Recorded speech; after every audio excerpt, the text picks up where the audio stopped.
New Year, same season. Ozone, season 2. New Year, same season. City stay frozen. Big apple pressure when you step in the ozone, man. Let's go! We are here and we are live as we are recapping and reacting to the Knicks Eastern Conference semifinals dub. Some would say belt to booty dub on the Philadelphia 76ers. I'm here with the best co-host in the business, super producer Dave. Brother, I'm happy that we are doing another reaction live and we're reacting to another Knick blowout win. I don't think, you know what? I'm very happy we're doing the lives because I wouldn't want to wait a whole week to give a reaction to this. Brother, I know I said this series could go to 7, and it still can. But when the Knicks play like that, you can't tell me the series won't be done early. Look, I'll be honest. When we did the preview, when we did the live preview, I initially, I'm like, yo, Knicks in 5, right? Knicks in 5. I just figured, like, we're a better team. I know we're a better team. But then, you know, the more I let people get in my ear, I let people get in my ear. When I say people, I mean the national media that we normally put on blast because they get most things wrong. But I let them get in my ear, and I'm like, you know what? Let me put a little respect to Philly. Let me put a little respect 6 games. I'm going to keep it 6 games because I also want to learn from the first series. You know what I mean? Where you can't get too high, you can't get too low.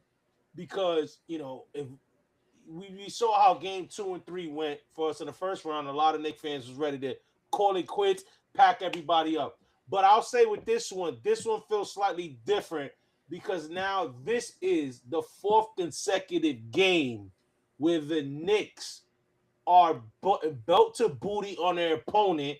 The second game back to back where the Knicks starters have not played the fourth quarter.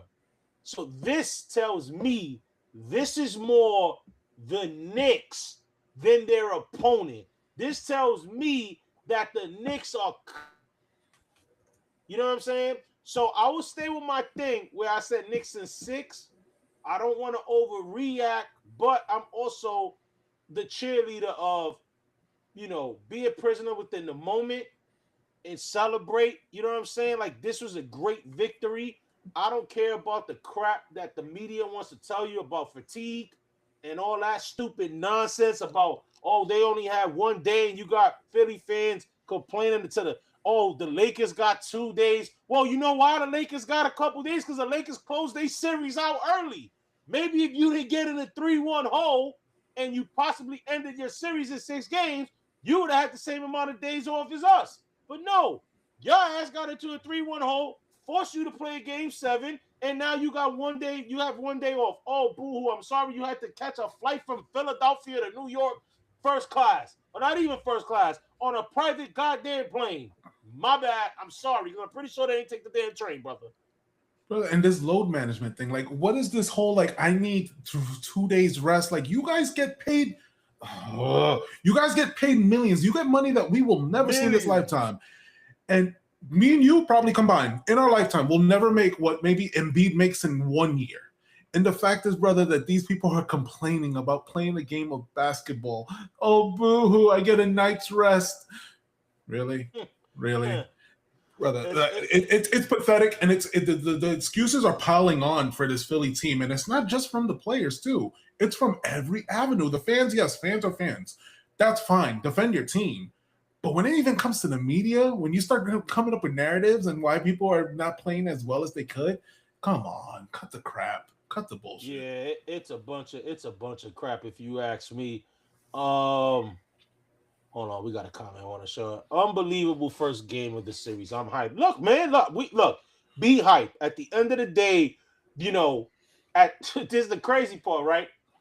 We gonna be hyped for this because we kicked Philly's butt. We kicked their ass from the start. But the crazy part is, right now you got all the pundits talking about that as we said, fatigue and this and that and blah, blah, blah. But y'all still pick Philly to win this series. So I don't want to hear the excuses. You know what I mean? Now it's, oh, well, this was a given. They were so emotionally exhausted from a 7-game series and blah, blah, blah, yada, yada, yada. Like, nah, man, these are professionals. You guys they wouldn't have had the same amount of grace. It had the role switch and it would have been the Knicks. So I'm not trying to hear that. This is more of what the Knicks are doing. As I mentioned, this is the last 4 games where the Knicks have comfortably won. I'm gonna be honest. I was watching the game yesterday, and I'm like, bro, I can get used to blowout wins, pause wins, these non-stressful playoff games. I can get used to this. Whoever said they don't like blowout wins in their favor, you are an idiot, because I do. I love to watch and sit back and recline and watch the Knicks kick ass, and they've done that for 4 straight games. They won by 16 in game 4, and obviously we all know that was just more of, fourth quarter or whatever. Knicks had that game already well in hand. They was up by 27 points. Exactly. They're an idiot. And then you talk about game 5, Knicks won by 29. And then they won by 51 in game 5. And then 39. The Knicks are rolling. The Knicks almost made history. They almost became the first team, bro. Almost the first team to win back-to-back playoff games by 40 points. The Knicks right now have led by 30 points in each of their last 3 games. They're the only team in the play-by-play history since 97-98 to lead by 30-plus points in 3 straight playoff games. This, yes, if you want, obviously fatigue came in, but this is a steamroll of what the New York Knicks did. Right, there's a version of our 9 to 5 we tried, but we showed up to work and get it done. Obviously, 100%. And they professionals. That narrative of fatigue, they were mentally trained. Yo, that's high school crap. These are professional ball players. I'll put it like this right now. Cleveland and Detroit. Right now they're playing. Detroit's up 53-44. They both played on Sunday. They're playing now Tuesday. They don't look fatigued. They look like, you know what I mean? They both played 7 games, especially Detroit, which I hated, and I hate to give them credit. They came back from 3-1. I don't see them looking so lackadaisical. No, how about you credit this Nick? I'm going to go on a rant. Can I go on a rant, brother, before? I'm going on a real rant right now. Go ahead. How about you give the Knicks a little bit of damn credit? How about, because you know what? I want to talk about this because we made a video the other day. Well, we made a video yesterday, and we posted it 2 hours before the damn game. That I was going to take Jalen Brunson over Tyrese Maxey. Because you know why? Because all I heard since the final buzzer in Boston when Philly beat the Celtics in 7, all I heard was, how are the Knicks going to guard Maxey? How are they going to guard Maxey? They got no bodies on Maxey. And this and this and that. Yada, yada, yada. How are they going to defend Paul George? How are they going to defend Joel Embiid? How is this and that and that and that and that? But not one damn question was asked about how the hell they going to guard Jalen Brunson? Who on that team going to guard Jalen Brunson? Nobody talked about that, right? Everybody posed the questions on how are the Knicks going to do this? But nobody seemed to have that question pointed to Philly, talking about, hey, you know what? How the hell you going to guard Captain Clutch Jalen Brunson? Because you know why? Jalen Brunson cooked your ass 35 points. 12 of 18 from the field, 3 of 6 from the three-point line. And for so much being a foul merchant, he only went there 8 times. Plus 27. First quarter, 14 points, 6 of 9 from the field. Second quarter, 27 points, 4 or 5 from the field, 2 or 3 from downtown. 27 points in the first half. Straight up cook y'all. Cook y'all. And this whole narrative, y'all not even trying to say that Brunson is the second best player. I've heard people say Brunson is the 3rd best player in the series. I've heard experts go on and say, well, you know what? The Knicks can't throw a body on Tyrese Maxey. But at least Philly can throw Quentin Grimes. You saw Quentin Grimes? Body. VJ Edgecombe? Body. Kelly Oubre? Body. Joel Embiid? Super body. Did you see the goddamn crossover he put on Joel Embiid? He left his ankles in Queens. Bodied. This is what pissed me off about heading into this series. And you and I, brother, we said it. We said Philly is going to be a challenge. I'm not knocking the talent they got in that lineup. I'm not. Are there more names? Yes. I believe there are more names because obviously Paul George is not the same player he was. Joel Embiid's not the same player he was. But there was never it was never brought up of how is Philly going to defend the Knicks? Who is Philly going to put on Jalen Brunson to stop Jalen Brunson, to stop the Brunson burner? What is Philly going to do about guarding Karl-Anthony Towns? What is Philly going to do with OG Anunoby, Mikal Bridges? Because now you got to worry about those guys too, because those guys cook. So that was my thing going into this whole series. It was all about what the Knicks are going to do and not what Philly's going to do about the Knicks, brother. Brother, and mind you, during this game, very early on, it looked like it was going to be competitive. It looked like it was going to be like one of these games I was like, oh, man, this is going to be like, and it was. The guys were in foul trouble. It was very close for a very long time until it wasn't.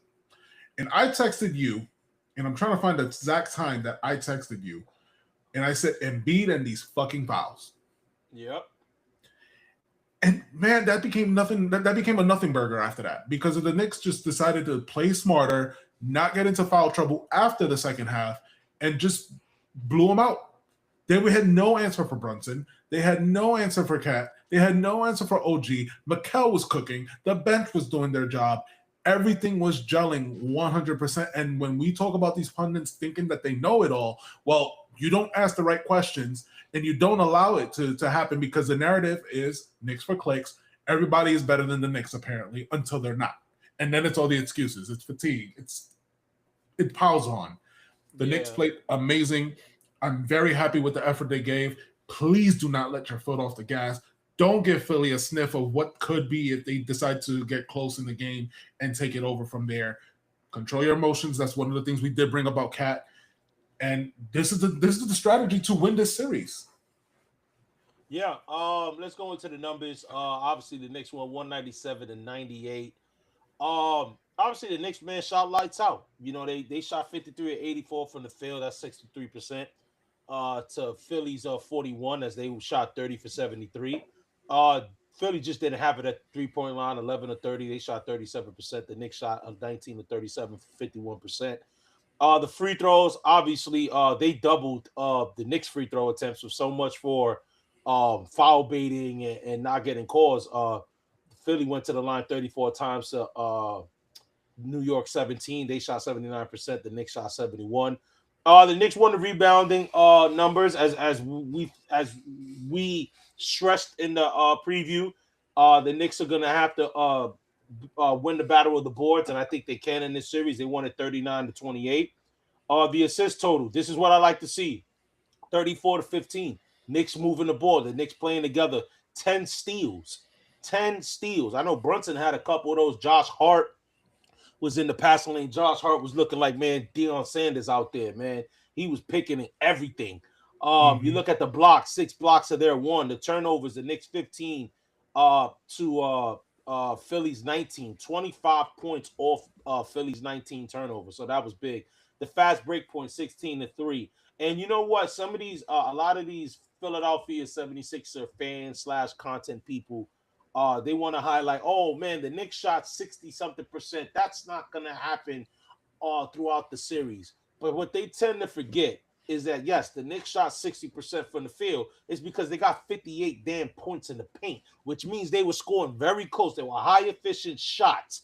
That's why their field goal percentage was also that high. Because you know what? Unlike the Boston Celtics, where the Celtics tend to jack up and settle for threes, the Knicks aren't doing that. The Knicks are attacking the Philadelphia 76ers, especially when Joel Embiid's on the floor. The largest lead, obviously, with Philly was 3. The largest lead for the Knicks was 40. Knicks led 91% of the game. But look, as I mentioned on the defense, the Knicks attacked Joel Embiid. You could tell that was a game plan. Brother, we set that on the preview show. So I'm not trying to say it as if we're these geniuses. Everybody who knows ball, watches ball, knew that was going to be the attack. That's how the Yep. Knicks was going to have to approach it, because right now it's literally like playing 5-on-4. Right now, shout out to the All NBA podcast. They tweeted this. The Knicks hunted Joel Embiid in pick and roll last night. It was a screener. He was Embiid was the screener, the screen defender during 27 on-ball picks. And the Knicks were getting 1.62 points per direct action. That's the 5th worst mark on Embiid's career. Okay, when he's defended at least 25 on-ball picks. We said that, brother. We literally said this is how the Knicks are going to play offensively against Philadelphia. You have to have the pick and roll playing on Embiid. You have to force, because Embiid right now is going to play drop coverage. This is why Jalen Brunson is going to continue to get the looks unless Nick Nurse makes his adjustments. Now you probably ask yourself, what kind of adjustment is that going to be? Maybe he sticks Embiid on Hart. Maybe so, because right now he cannot have him guard Cat. I think Cat watched us, brother. I literally think Cat watched our show, because Cat did everything we asked him to do outside of just getting the stupid fouls. We need him to get a little bit more discipline when it comes to that. But picking up 2 fouls in the first quarter, that we could get into that later, I guess. But I'm just saying, like, for right now, I don't want to harp on it, but that didn't hurt us because we smoked them. But it would have hurt us if it was a close game, because him and Mitchell Robinson got 2 fouls, I believe, in the first quarter. And that's going to hurt us if that continues, especially if the game gets tight. It didn't affect us on this one. But yeah, brother, and you can see it too. Like, if I have the highlight up right now of all the times that they attacked and Embiid, look at how slow his movement is. He cannot get around. Don't get me wrong, Embiid is a talent, but he's a shell of himself of what he used to be maybe 2 years ago. And the fact is that the Knicks had the proper game plan for this guy. They knew what they were going to do, and they delivered on every facet of it. They took him out of the game. They literally did. No, yeah, because right now, like you said, he can't move laterally. He don't have, like, his knees is just that. So you have to attack him the same way teams look to attack Jalen Brunson on the defensive end, on the offense. When they're on offense, attack Jalen Brunson. The Knicks are going to have to do the same with Joel Embiid, and that's what they did. Karl-Anthony Towns, when Joel Embiid gave him too much space, Karl-Anthony Towns knocked down a couple threes, and then there was a play. I don't know, you saw it on the baseline on the weak side. Yo, he got the ball, went right by Embiid for the dunk. You know what I'm saying? The one-on-one? So, yeah. So it's like, bro, that's gonna be Towns. Towns is gonna get that all day. Now, yes, do I think Nick Nurse will make an adjustment? I think of course he is. That's what the playoffs is all about. So I'm interested to see how they guard Brunson, because they had VJ on them in the initial when the game first started. Clearly, that didn't work out. Then they had Oubre. That didn't work out. Then they had Quentin Grimes, when Quentin Grimes came into the bench. But that's going to be an issue for Philly. Is the Jalen Brunson. They don't have an answer for Jalen Brunson. Like I said, and I'm going to harp on this again, the media was quick to show Joel Embiid's career numbers against the Knicks, but no one's brought up Jalen Brunson's career playoff numbers against Philly. You know what I mean? So it's like, and I could have swore I kind of brought that up when I was comparing Maxey and all that stuff. You know what I mean? With Jalen Brunson, Jalen Brunson is averaging 35.4 points a game, 8 assists, 4 rebounds in the 7 games against Philadelphia in this postseason from 24 and this year.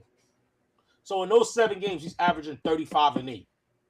But all we heard was about Joel Embiid's dominance, regular season, I might add, and then especially against bad Knicks teams. This is not even Jalen Brunson-led Knicks teams. It's just his history. This is his history. I'm giving you numbers of Jalen Brunson against the core of this Philly team of Tyrese Maxey, Joel Embiid. But that wasn't the conversation people wanted to have. You know what I mean? What I also want to do is highlight my man. And I think I picked him as an X factor. I could be wrong. But I could have swore I picked Mr. Mikal 5-pick Bridges. I could have swore, but I could be wrong. All I'm saying, though, is go ahead. Where them people at now? 17 points, 7 to 10 from the field, 3 or 5 from 3. And you know what? I don't even want to talk about that. I want to talk about his defense.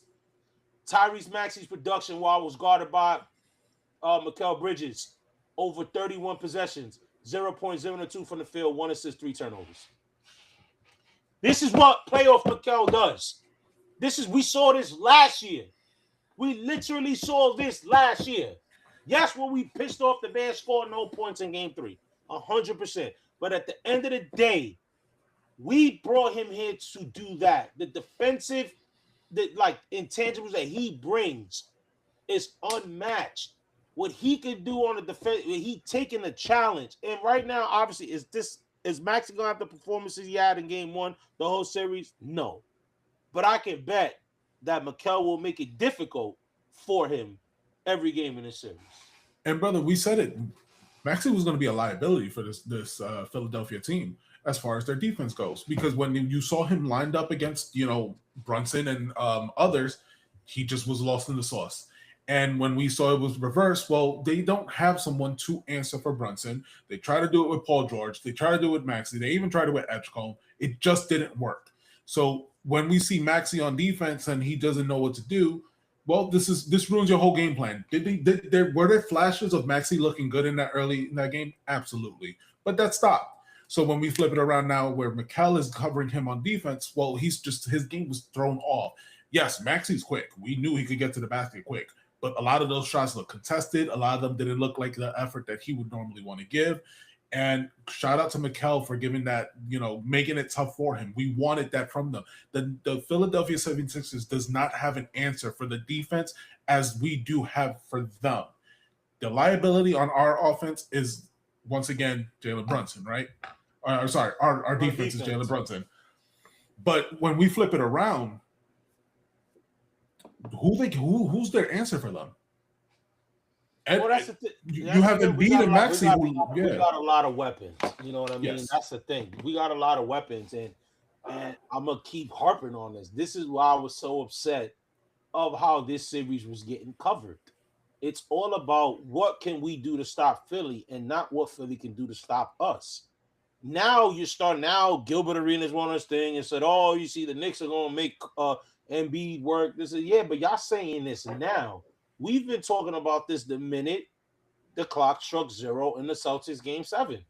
We knew for a fact Joel Embiid was going to have a very difficult time guarding anyone on the Knicks.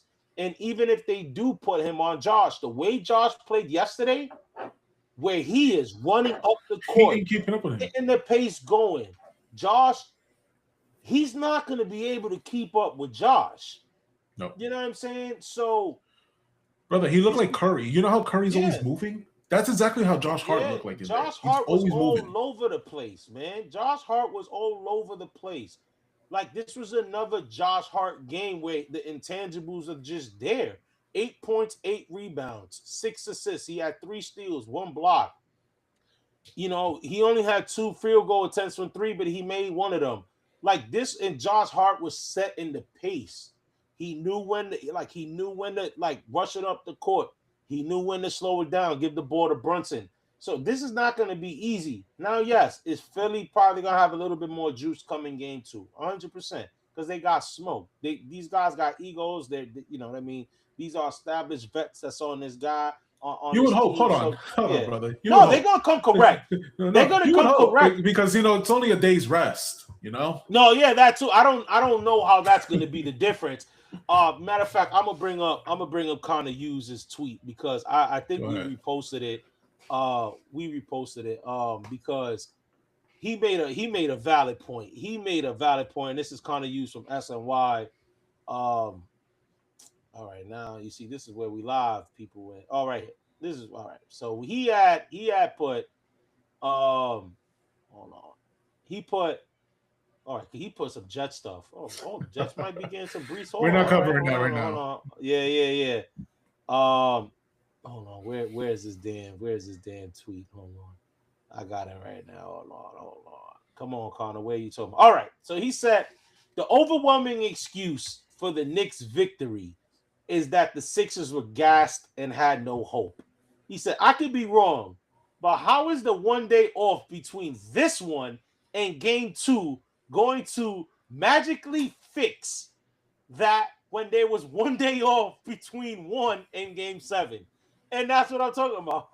Like I can see if Nick Nurse like really punted and sat everyone down game 1. And I could go, well, you know what? 3 days off, they'll be good for game 2. But I don't see how, and this is going to be an issue.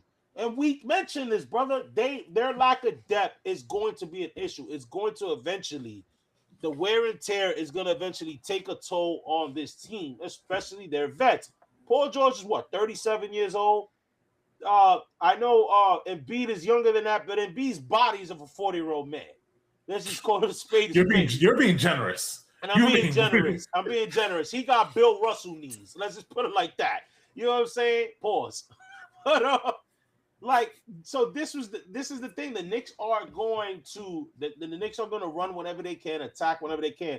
Paul George did have a good game for the most part. I think he's probably the only Sixer that you can look at and go, he had a solid game from the little that they played. But this game was over at halftime. I would also point out the effort from Oubre. Oubre played better. He played exactly what they need him to be. It's the stars who didn't perform. But Oubre having what he did, I believe he scored 13 points, if I'm not mistaken. He had a solid game, but that's his role. Like to play. He played his role, and his defense was pretty good when it was there, when it was competitive. It's just the rest of the roster doesn't. You can't expect Oubre to be it. George played well. I thought Paul George played well because in 26 minutes he had 17 points. He shot 4 of 6 from 3, 6 from 11 from the field. I thought Paul George was the only one that played well because Tyrese Maxey obviously did not have a great game. 3 of 9 from the field, 0 of 3 from downtown, 13 points. He only shot, like I said, 9 shots. VJ hit a couple shots in the beginning of the first quarter. He had his 5 points, and then he had a third quarter with 7 points, but it was pretty much out of it at 7. You know what I mean? So, brother, really, speaking about this Philadelphia 76ers team, you know what? We were called out. We were called out by a Philly fan at my job, and he said, "Why did we say that they don't have bench depth?" Brian, you are right, because the Philly bench played a combined 9. Hold on, let's see. Trendon Watford, 14 points. Jabari Walker, 10 points. Dalen Terry, 12. Johnny Boom, 5. Justin Edwards, 16. Dominic Barlow, 13. Andre Drummond, 9. Adam Bona, 4. Quentin Grimes, 24. Brother, that sounds like a bench. That sounds like a bench to me. So, you know what? Kudos to you. Kudos to you calling that out, Brian. But look, trust me, that bench is horrible. Bro, Philly played before the game got out of reach. I think they only they had played Grimes, and they had put in Drummond a little bit, and I want to say they played Barlow. Yes, they did play Barlow because Barlow saw he saw bullshit. Barlow came in the third quarter. Wait, so who was they put some? Was it Edwards? Okay, it was Justin Edwards. There we go. He had 2 minutes. I knew they put another rando in because they had Drummond. Drummond came in the second quarter, and then obviously Bona came in, and he came in with my man played 4 minutes and had 5 fouls. That's all I need to tell you about Bona. But look, the Knicks are gonna have that advantage.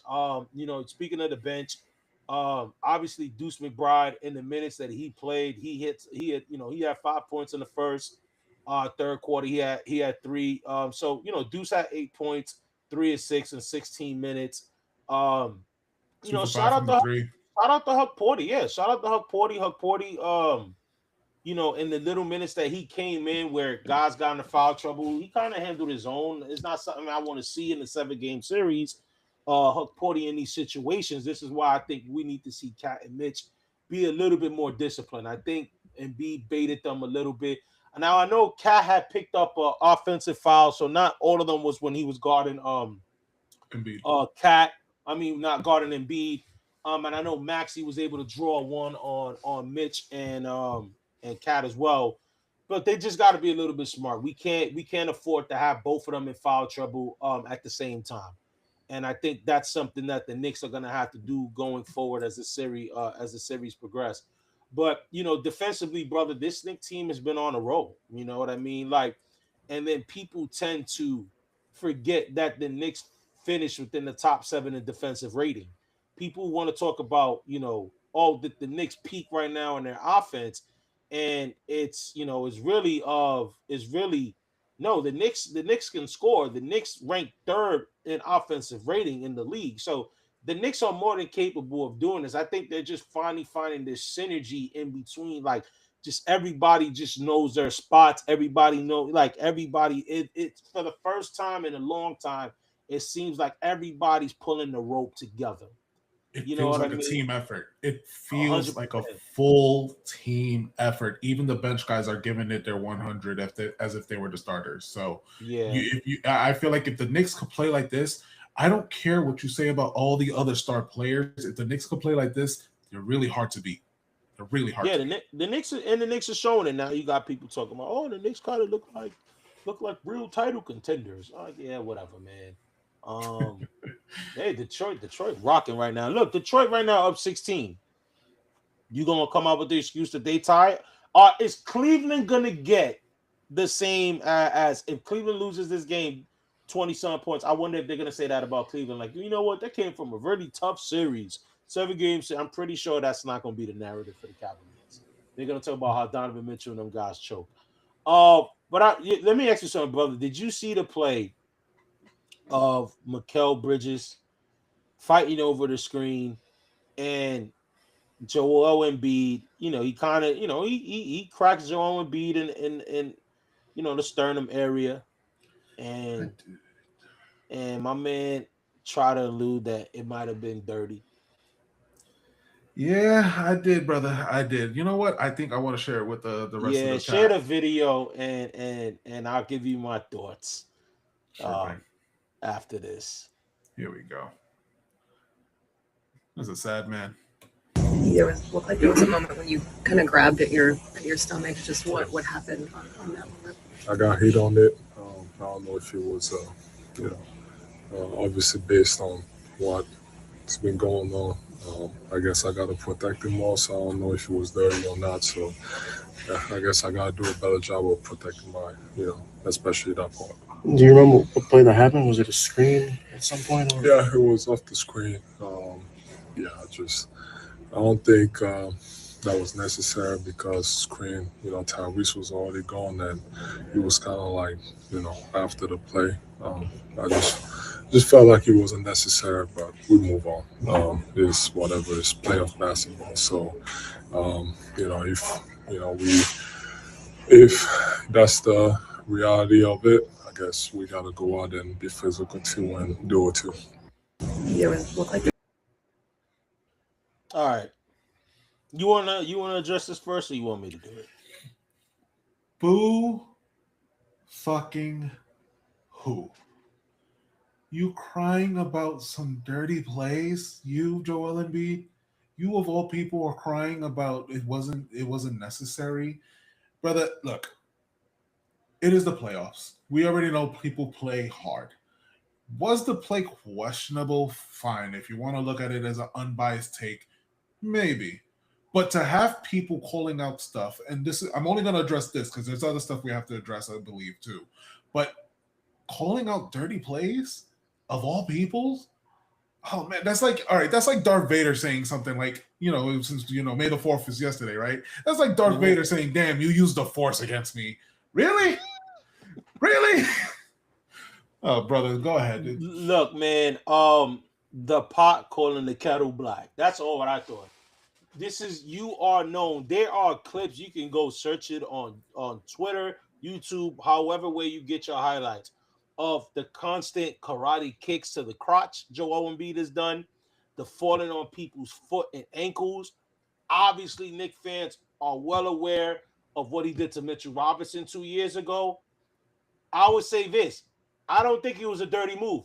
They threw 2 screens at Mikal. Mikal had the same approach when VJ had the screen on him. He went under, and the same thing. He's going in. He's trying to get over the screen on Embiid. And if anything, Embiid, you kind of hip check a little bit. Does Mikal maybe go in a little hard? Yeah, he's trying to fight through the damn screen. How about you wear some protective gear? The other day, I saw Detroit playing. Kate Cunningham's played. He's recovering from the collapsed lung. My man had the whole guard of his midsection like quarterbacks wear. He had. I don't know if he's still wearing it, but he wore it in the Orlando series. So my man, first of all, Joel Embiid's a big baby. Let's just put it like that. He's a big baby, and what I got out of this is I think.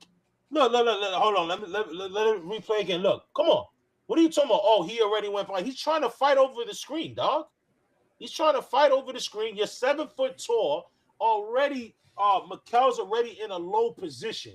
So I can see if he was starting high and went low. He's already going in. Momentum. Everyone knows momentum. You know what I'm saying? But he's a big old baby. He's trying to milk it. Look, he's doing the look. Right there. Because remember I told you, it's 2 screens. 2 screens that they ran on Mikel.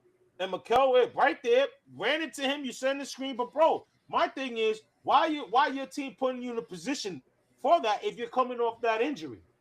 Why are you setting screens? Have somebody else say, then don't set up damn screen then. But it's just, I found it, the irony of trying to call someone out, especially a guy with Mikal Bridges where you don't hear anything.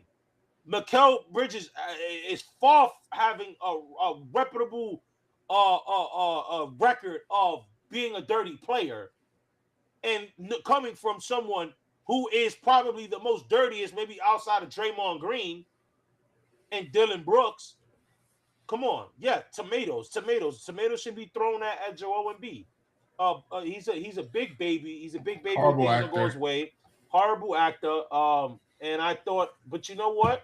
Whatever. If it's dirty or not, Mikal did it on purpose. Then you know what, Mikal? Shout outs to you. FTP. That's how I feel. You know what I'm saying? So I don't care. Like that's crazy that he would come off that narrative. But also I think that might be planting a seed of him maybe trying to do something dirty back. And then that would be his reasoning of, oh well, this happened, blah blah blah.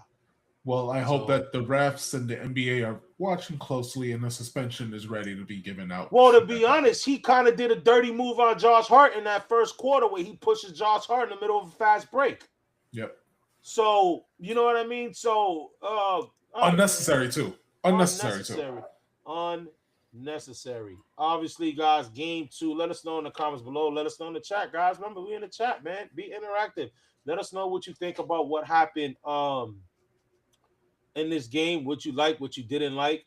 Remember to follow us on all our social media platforms, guys. Remember, like and subscribe to this video. Shout out to y'all, man. Y'all really put some love on these shorts, man. A lot of people engaged about Joel Embiid crying, begging fans to come into their game. So a lot of somebody on TikTok was like, so obviously we put it on blast that he said MSG East, and we came with the receipts that technically is not East or whatever, and he was wrong. And then the guy was like, I don't know, and this is, I think he was a Knicks fan too. He said, well, maybe because Atlanta is South, that's why he said that. Like, no, maybe because that doesn't help his case either. Yeah, that doesn't help it at all. Case. Yeah, it doesn't help his case. And then I said, well, you know what? I was, Miami, Charlotte, and Orlando can also claim MSG South. So the Knicks take over all those buildings. But he was better off saying, like I said, MSG too. He was better off saying that. Yeah. He was better off saying that. But guys, let us know. The Knicks are playing tomorrow, 7 p.m. on ESPN. Live from Madison Square Garden. That's game 2. Brother, what is it? What do we need to see from the Knicks in game 2 that you feel would be that needs to happen for us to head into Philly Friday up 2-0? I feel like the number one thing that they need to limit is just emotions. Limit your emotions and control how you react to these things. We already know the game plan and how the NBA is played to this day. We understand that people are going to exploit the refs, giving easy ticky-tack calls to players like Embiid and Maxey and even Brunson, and if you want to go on the other side and say that as well.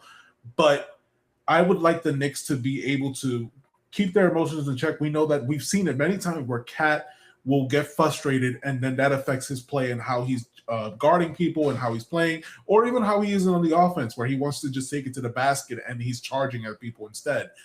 So what I want to see is the Knicks regulate their emotions, leave that at the door. There was one thing that I saw, and it was highlighted a lot.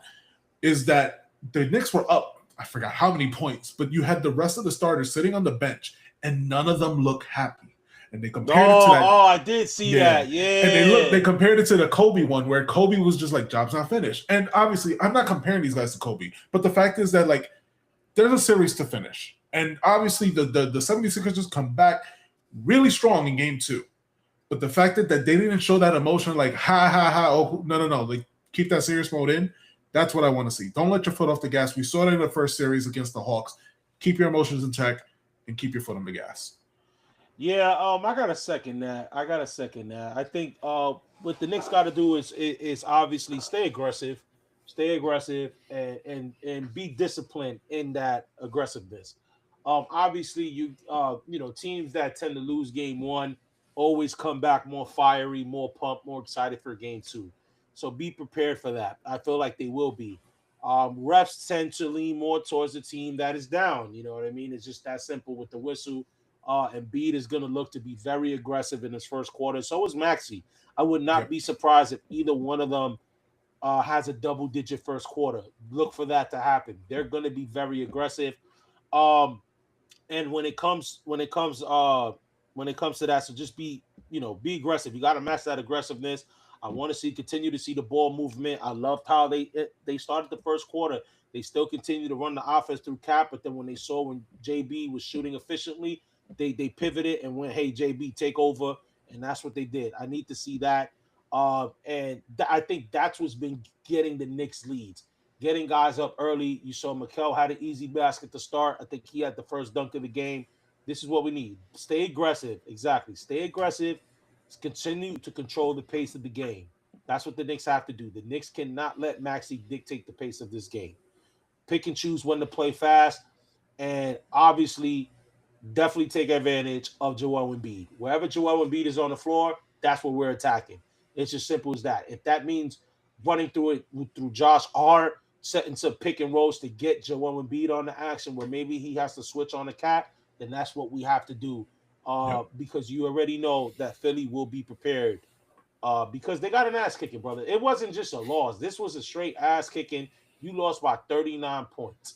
And, to their credit, they showed resiliency, and when they won game 2 against Boston. Like I've been saying, though, all day to people, we are a much different team than the Celtics as well. I think, and I've said it before, we are much more talented than this particular Celtics team. We are a little bit more disciplined offensively. We just don't settle for threes like this Boston team. So Philly knows that. Philly knows that they're going to have to be a little bit more efficient. I want the Knicks to clean up their three-point shooting defense. So I think in the first quarter, they gave up too many open looks to Oubre and Quentin Grimes. They didn't knock them down, but those would eventually fall if you continue to make them open. So the Knicks need to clean up on that a little bit. But other than that, I really do think the Knicks. I'm really confident that the Knicks are going to take a 2-0 lead. I really, I just from what I've seen, it's like what you said, brother. Kind of tweeted. I don't see how now this particular day of rest is going to be so different from before. I think Philly's going to put up a fight in the first half. Do I think the Knicks are going to win by 39? I don't. But I just don't see how they're going to continue to keep up with us. That team looked exhausted in game 1. What's going to be the difference tomorrow? So, and brother, real quick, before you brought it up real quick, the excuses that they do for, between game 1 and game 7 that they had against Boston. Well, if you want to see if we're like making stuff up about the media and that cover 76ers, well, here's a clip for you to look at just so you can understand what these people are putting out there and that they believe their own bullshit.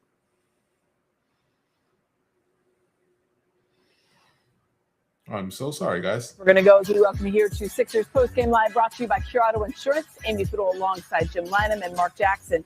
And the last time the Sixers lost by almost this many points, this is the second worst playoff loss by the Sixers in 1982. Game 1, 1982, they lost by 40 to the Celtics. Of course, they came back to win that series. But, Coach, this one was not pretty from start to finish. I mean, honestly, for all intents and purposes, it was over by halftime. The starters were done almost halfway through the third quarter. Yeah, you're right. It was over by halftime. And all I can say, Amy, was that one of the fears I think that we all had was that the emotion from the Celtic series was, really, it was, I'm going to use the word, it was so overpowering that it's hard to come back to earth. I know everybody, they talk the talk, but in reality, it's a very, very difficult. It's a 48-hour turnaround on a team that's sitting there waiting on you. Yeah, let's face it. They got back from Boston 2 a.m. on Sunday. They had to turn right back around, head up to New York. Now, obviously, it's not super far, but it is still taxing to do all the travel and the emotional letdown. They arrived in New York on Sunday night. Monday morning, they have shoot around, the game tonight. And then, meanwhile, the Knicks had that Hawks series wrapped up well in hand. It's 3 straight giant wins for them. So a little bit of fatigue can be excused. A little bit of fatigue can be excused on a 48-hour turnaround. Yeah, and it's not even like they traveled far, bro. You came from Boston, like to Philly. Come on, how far? Come on, it's not that far of a trip. And then Philly to New York's literally like 2-hour drive, and I'm pretty sure they didn't take any train there.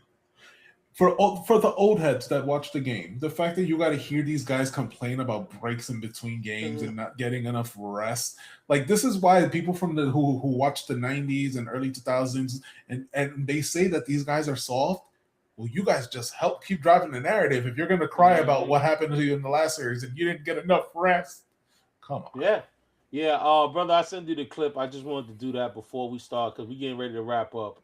Jalen Brunson cooking Joel Embiid, and if they don't make the adjustments, this is gonna happen a lot. You see how Jalen Brunson this video doesn't show how it was able to switch. They was able to get the switch on Brunson. But Embiid really thought he could guard Brunson, and my man had him turn in a whole different direction. He literally had him turn in a whole different direction. Oh my God! But then we got it, But then the question was never posed of whether we tweeted it out. Ozone tweeted it out, and shout out to Andrew Claudio from Knicks Film School. He tweeted, "My only comment, as you see here, my only comment on the excessive cope coming out of Philly today is that what Jalen Brunson did to Joel Embiid's ankles and pride was way dirtier than anything Mikal Bridges allegedly did last night." Perfectly said by Andrew Claudio from Knicks Film School.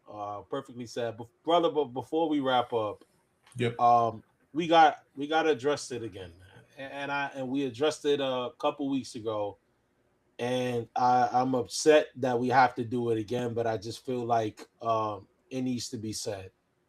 The 7th Avenue Side Talk NYC Knicks fans don't represent the fan base, guys. Whoever's watching this, just let you know, they do not represent the Knicks fans. They are losers in my eyes. I don't care. They're losers. They're clout chasers. They don't give a shit whether the Knicks win or not, because we've seen it when they've basically prostituted themselves in front of camera, in front of any cameras they can, for some little clout recognition after the Hawks came back and beat us in game 2. And then they go and not only, and okay, all right, yeah, you can heckle a guy for wearing, the opposing team. That's all fun and games.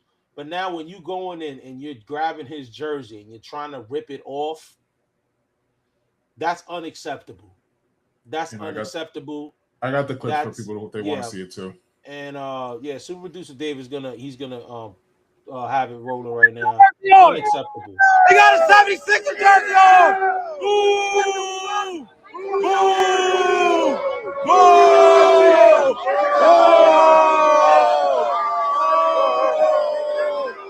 Get that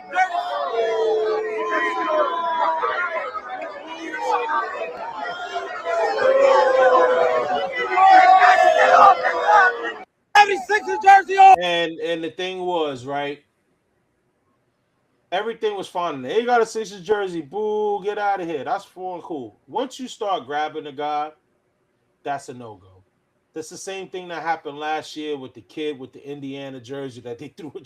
That shit was funny, but still, when they threw a garbage bag at him. And I hate to laugh. But it's just. But I'm gonna talk while you do. Yo. It's really unfortunate when you have fans like this because when everyone else is looking, especially people who are not from New York, when they see stuff like this, well, this is all New York fans. If you look at, and this is not, mind you, this isn't just pertaining to the Knicks fan, and I think we have it right now, where Joey's saying every time that every team has that type of fan. We've seen the Yankee fans are apparently taking L's everywhere they go because they're getting knocked out places because they want to act like idiots. The fact is that like New York's fan base is looking really sus just because they want to shove it in people's faces, pause. They want to go ahead and like showboat and act crazy. And especially in this case with the Knicks, these fans just want to be on video recording because you can count probably how many cameras are out here more than somebody actually helping. And that's actually going to brother, I think I'm going to, because I said it a little right now, I'm going to also post the other clip because there's somebody else who gets knocked over and there's more cameras out there. And this is ridiculous. This is ridiculous right here. Yeah, because right there's now more cameras out than people helping. And I'll throw the oop to it. Is once a Knick, always a legend. J.R. Smith. What are we doing? J.R. Smith. Put the audio, brother. So then I think is this one have the audio where he's like, yo, help me up.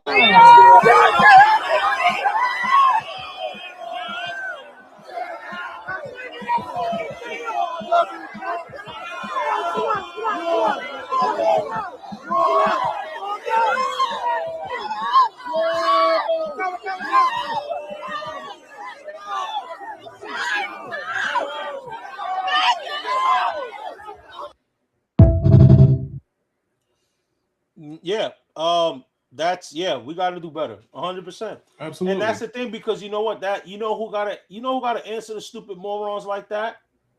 People like you, me, and real diehard Knicks fans that don't condone this behavior. And you're right, those jerseys are expensive. Yo, I'm dead ass like, bro. I pray that I never get into a situation like that because I don't have the patience to do what that man did.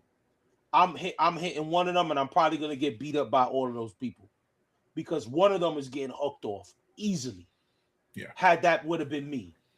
You know what I'm saying? And mind you, this is in New York State. Read this comment right here. It's all fun and games to someone up the tool on them, and that's 100%. Right, 100%. And that's New York State. Don't try that in a state that carries. Don't try that here in Florida. Don't try that here in Florida. You try that here in Florida. I don't even want to honk at people. I don't even want to honk at people. Yeah, your loved ones just better book funeral arrangements.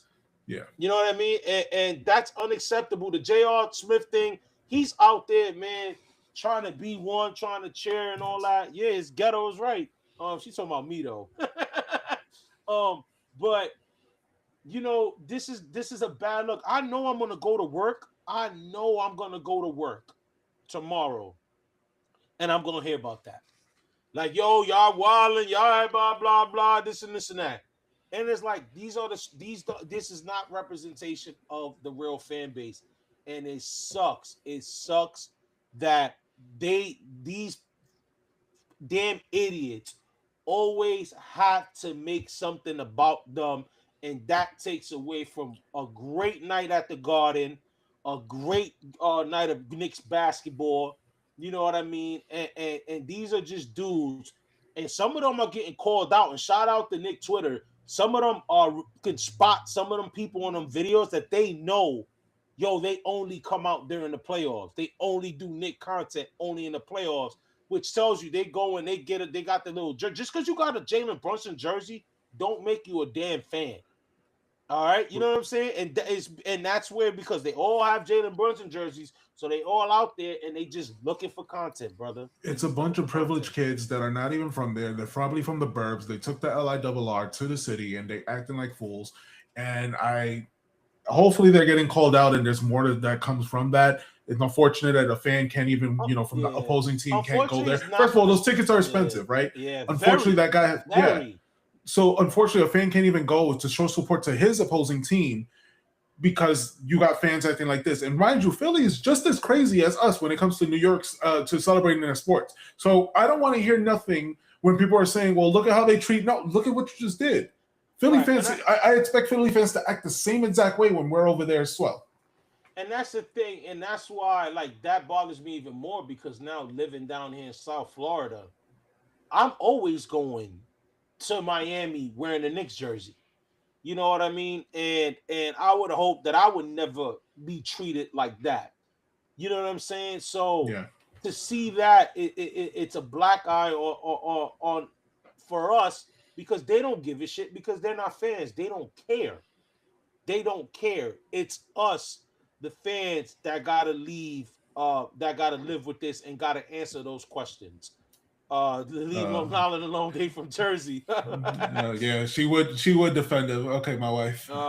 Yeah. Shout out to Li. But they might be from Li, but they might be from the Bronx, from everywhere.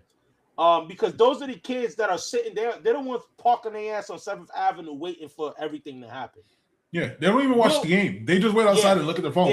And I'll tell you why. Because I've been there during the playoff game, and I've seen people. Yes, it was raining, and people were still just outside waiting on their phones to see the score. So when they lost to Indiana, well, guess what? They were ready to act the fool. Guess what? Everybody decided to go home, but they were literally not watching the game. They were just looking at the score. Yeah, and that's what it is. And then JR, you knocking down J.R. Smith, bro. That's That's don't let Melo come out there. Man. Don't let Melo come out there. And I think that's why, that's why they don't go out there because they animals, bro. They're animals, and unfortunately, it's not gonna stop because we saw it. They're gonna do this shit in losses. So even if, God forbid, the Knicks were to lose game 2, they're gonna still be out there chanting dumb shit. Oh, Knicks in 4, Knicks in sweep, or whatever. And it's just like, bro, like y'all.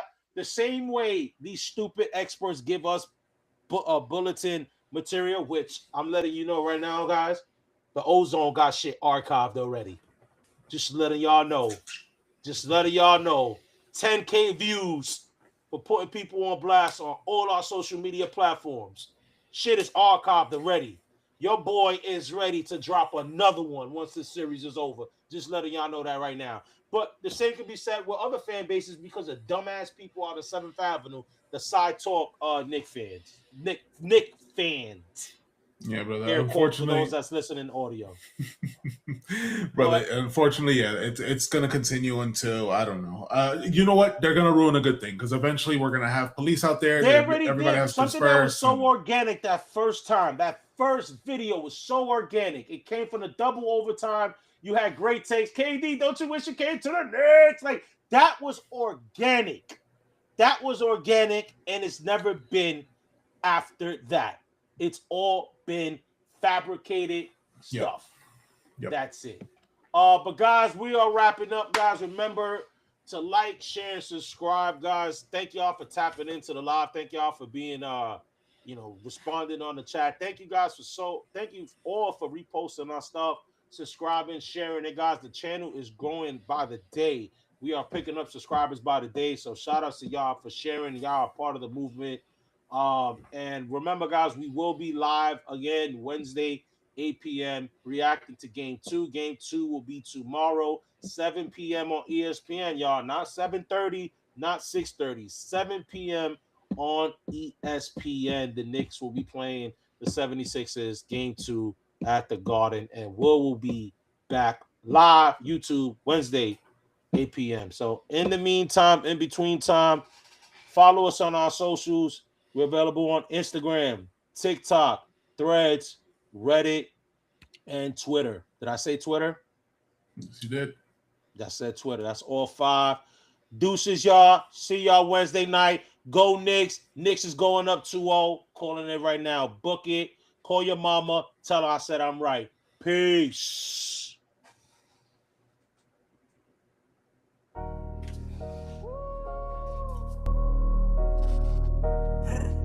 New Year, same season. Ozone. Season 2.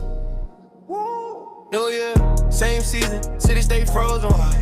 Big apple pressure when you step in the ozone, man. Jets, Knicks, Giants, pinstripes, orange and blue. Whole city locked in, yeah, they tuned in too. Press play, turn it up, yeah, the tone stay polling. If it's New York.